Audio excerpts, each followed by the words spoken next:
আজকের রেসিপি হচ্ছে বেগুন ভর্তা। শীতকাল মানেই বেগুন ভর্তা। ভালো করে পুড়িয়ে নিলাম, পোড়ানো হয়ে গেছে, খোসা ছাড়িয়ে নিলাম। একটা পাতিলে পেঁয়াজ কুচি, সরিষার তেল, লবণ আর শুকনো মরিচ ভাজা দিয়ে ভালো করে মিক্স করতে হবে। পেঁয়াজ আর লবণ আর শুকনো মরিচগুলো ভালো করে মিক্স করতে হবে। তারপরে বেগুনের সাথে দিয়ে একসাথে করতে হবে।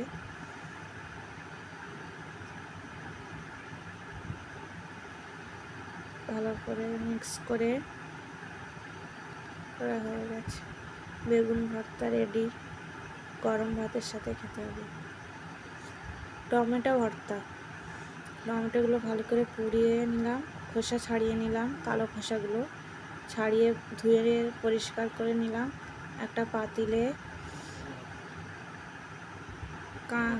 পেঁয়াজ কুচি, কাঁচামরিচ, লবণ, সরিষার তেল দিয়ে ভালো করে মিক্স করে টমেটোগুলো ভালো করে মিক্স করতে হবে একসাথে। করা হয়ে গেছে। টমেটো ভর্তা রেডি। গরম ভাত